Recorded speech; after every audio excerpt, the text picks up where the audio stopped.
Hello, how you guys doing? Welcome to the Messy Sweet Spot. I am your host, Gigi, and we have more tales to talk.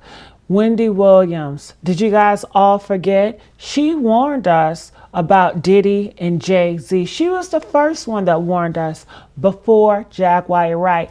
I would like to watch this video. It tells the tales of Wendy Williams warning the whole world about Diddy and Jay Z. Make sure you guys like, share, subscribe here at the Messy Sweet Spot. Thank you all who have subscribed here. I really appreciate it. It goes a long way. So let's watch it. We come from a very homosexual era of hip hop as well. There was a radio personality once upon a time. Her name was Wendy Williams, and she was practically for talking about such. And now it's all come full circle.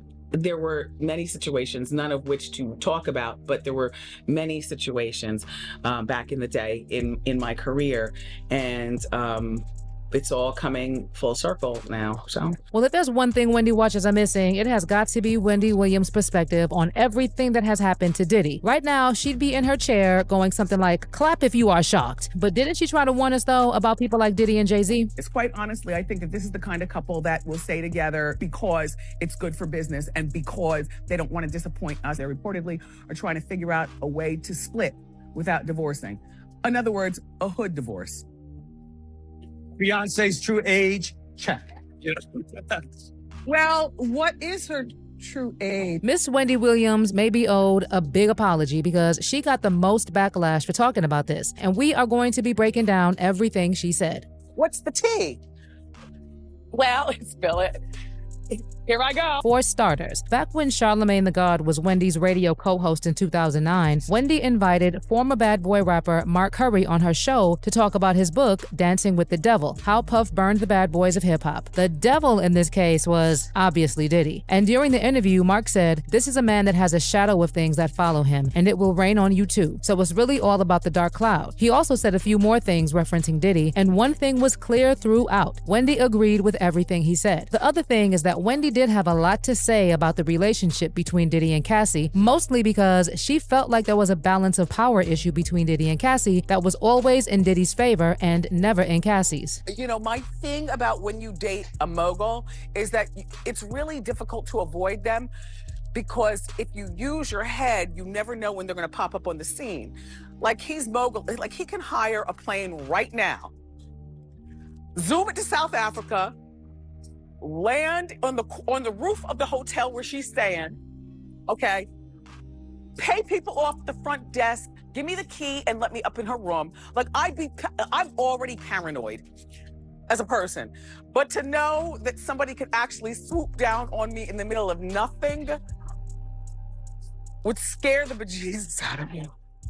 Now, isn't this something that came up very strongly in the lawsuit that Cassie filed against Diddy? In the lawsuit, Cassie described in detail how Diddy was prone to uncontrollable rage and he subjected her to savage acts in which he punched and slapped her, how she was admitted on several occasions, how she lost her memory because of how much Diddy used to lay hands on her, how she wanted to unalive herself, and how Diddy was forcing her to hook up with a succession of male hookers while he filmed the encounters. Near the end of the relationship in 2018, Cassie also accused Diddy of forcing his way into her home and forcing himself on her. Based on what Cassie said, Diddy brought her into his extravagant, fast-paced, and fueled lifestyle not long after she met him and signed to his label when she was 19 and he was pushing 40. So the power dynamic that Wendy was talking about was definitely there. Moving on. For those who recall, Diddy also tried to get even with Wendy and had her blackballed because of what she was exposing about him being on the DL. I mean, in her 2004 book, The Wendy Williams Experience, Wendy herself wrote that she had a certain level of contempt for Puff because he single-handedly tried to ruin her career. Wendy also claimed in 2005 during her radio show, The Wendy Williams Experience, that she was almost jumped by the girl group Total, who was signed to Diddy's record label Bad Boy Records, and she recalled the alleged moment and hinted that Diddy was involved during a 2019 episode of her talk show.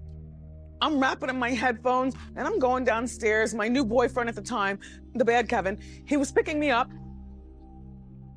But no, this is when he was the good Kevin, right? So I'm walking in the elevator with my intern at the time, Skeletor, but look, I'm like, why is everybody looking down at the sidewalk? I mean, noses were pressed to the glass. And I get downstairs and find this girl group jump out of a gypsy cab to come after me, to kick me. And I'm like, for what? You know what I said was true. You all are broken. You were living in the projects. And that was that. But the point I'm making is, you know, Amanda, you shouldn't have, I didn't get back on the radio and talk about it. What I did was desire to do better so I can have a purple chair and talk about it right now and then have the whole thing play out in the Lifetime movie. As a matter of fact, Wendy also suggested that Diddy was behind her firing from radio during a 2013 interview with Vlad TV when she talked about how her firing revolved around her speculation about a certain hip-hop musician. We come from a very homosexual era of hip-hop as well.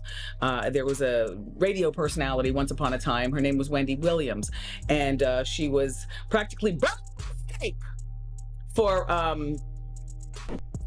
talking about such. And now it's all come full circle.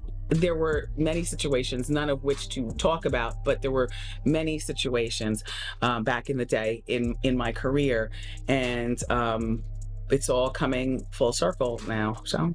Well, for someone who tried to ruin Wendy's career for all the things she exposed, Hot Topics would have broken the internet these last couple of weeks. And just like Wendy had been saying over the years, Diddy was guilty of a couple of things, and he was arrested in Manhattan roughly 6 months after federal authorities raided his luxurious homes in Los Angeles and Miami. Prosecutors actually said in court papers that they had interviewed more than 50 people and witnesses, and they expect that number to grow. In the grand jury indictment, federal agents reported finding not only 1,000 bottles of baby oil, but also 3 AR-15s at Diddy's residences in Miami and Los Angeles. Knowing Wendy, I'm sure she would have had a field day with those 1,000 bottles of baby oil. Anyway, these items were reportedly part of a larger operation involving Diddy's freak-offs, where he allegedly hosted wild fueled parties. The indictment actually details the use of these supplies in extravagant gatherings, including controlled substances, extra linens, and lighting. It also goes on to detail how Diddy and coerced women and others around him to fulfill his desires, protect his reputation, and conceal his conduct. He's also accused of using his staff, money, and influence to build his business empire, and ultimately a criminal enterprise where he took part in a bunch of crimes, not limited to forced labor, kidnapping, arson, bribery, and obstruction of justice. The indictment also details numerous occasions from at least in or about 2009 and continuing for years where Diddy mistreated women by, among other things, dragging, throwing objects at, them. In addition, the indictment went on to say that Diddy lured women in under the pretense of a relationship and forced them to engage in freak-offs using physical and other forms of force. The freak-offs are also described as elaborate and produced intimate performances that Diddy allegedly arranged, directed, during, and often electronically recorded. Then it notes how Diddy's staff often booked hotel rooms and stocked them in advance with baby oil, lubricant, sheets, and extra lighting. Apparently, the freak-offs could last for days, and Diddy, together with the other people involved, would often receive IV fluids to recover from whatever they were using. Again, didn't Wendy blow the whistle on these parties, saying that the things that took place there were questionable? Honey, the same Wendy Williams also talked about the 1999 incident that involved Jennifer Lopez, and thought that 1, Diddy was a douchebag for how he handled the situation, and 2, she said she thought something was fishy going on. Guys, didn't we get receipts confirming that Shine was set up to take that fall? And Puffy, you had me speeding through numerous traffic lights, doing in a nightclub. You remember, you had me do the perp walk and spend a few hours in jail. Also, have y'all ever seen the interview Wendy Williams did with Karine Superhead Steffens after she released her book? Karine was basically one of the first people to expose Diddy when she talked about how Irv Gotti pretty much passed her off to Diddy because he was asking about her when they went to his party. She said in her book that there was a lot of use at the party and that she and Diddy ended up hooking up. But Diddy also wanted a man involved, if you know what I mean. Corinne then said that months later, she ended up hanging out with Exhibit, and she runs into a Diddy party again, and they notice a lot of gay activities at the party. According to her, Diddy was on drugs and paranoid that she was going to expose their sessions. Best believe that when Superhead did her interview with Wendy, Miss Wendy was asking all the right questions. Right now, I know y'all can hear Wendy saying, clap if you think Diddy is guilty. Now, when it comes to Jay Z, Wendy Wendy was also pretty vocal about him supposedly hooking up with younger women like Foxy Brown, for instance. Foxy and Jay Z collaborated on numerous occasions throughout the 90s, and Jay actually wrote several songs on Foxy's debut album, and the things that Jay Z had Foxy singing were just insane. Tell me why this grown man had a 15-year-old recording to a song with a hook like "Ain't no end like the one I got, no one can F you better, sleeps around but he gives me a lot, keeps you in diamonds and leathers, friends tell me I should leave you alone, tell the freaks to find a man if they're wrong." Jay Z also literally wrote that he was running after Foxy Brown in her song Il Nana. He did not rap in the song, but he is the one who wrote that part of the song. First the mansion, then the yacht, sound proper, straight cash, got bloodhounds trying to hunt down the brown fox. Well, the rumor is that Jay Z was 27 hooking up with Foxy at 15, and this is something that Wendy openly spoke about. When Foxy and Jay Z had, I'll be. Yeah, that was a good one. okay, Foxy was the star of that. Jay Z was standing in the corner, wringing his hands, talking about, okay, all right, what do I do next? And then, you know, this was allegedly a romantical thing. It's all right, I'll say alleged, but we know. Yeah, she hit it before Beyonce.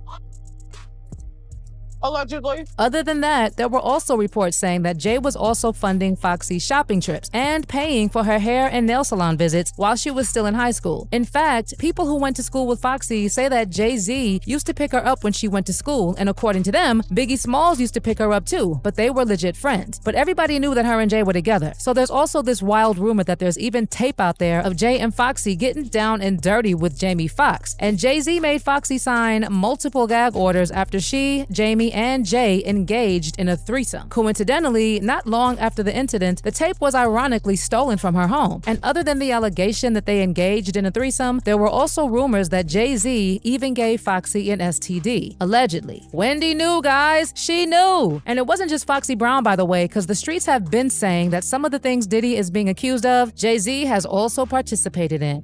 Jay Z. And he was working with R. Kelly, and they were making so many records together. You know, they made all of those records together. They both, Aaliyah, they shared so much in common. Yep, that's Jaguar Wright, who, by the way, has also been doing a lot of whistleblowing, and y'all have been calling her crazy. Anyway, when it comes to Jay Z, remember Nas also suggested that Jay Z knew what R. Kelly was doing with some young women, especially Aaliyah, and he told Wendy Williams during a radio interview when a tape of R. Kelly leaked, I could have showed the R. Kelly video that everybody's talking about and made fun of it and show pictures of Jay hanging out. You can't tell me that Jay didn't see a 14-year-old girl come into the studio and sit on R. Kelly's lap. You gonna tell me he didn't see no 14-year-old girl come into the vicinity? So if the feds are trying to get Diddy for illegally transporting young women across borders for you know what, maybe they should also be looking at Jay Z, because the way he's being mentioned together with Diddy and R. Kelly is a little sus. Plus, even when we talk about Jay-Z's wife Beyonce, things just don't add up. You see, Jay-Z and Beyonce try to convince the public that they started dating when Beyonce was 19, but people from back in the day say that they were together when Beyonce was much younger. Somehow, Jay-Z managed to make sure that Beyonce stayed with him and even got married to him. But have y'all ever heard the details about how he has been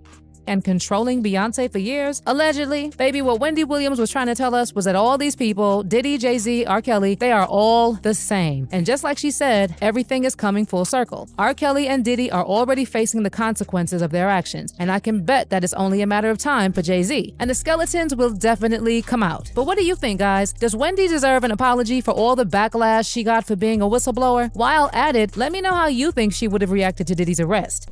Ooh, it is so much going on. Make sure you guys like, share, and subscribe here at the Messy Sweet Spot. I have to know, what do you think about this? I'm looking forward to reading the comments.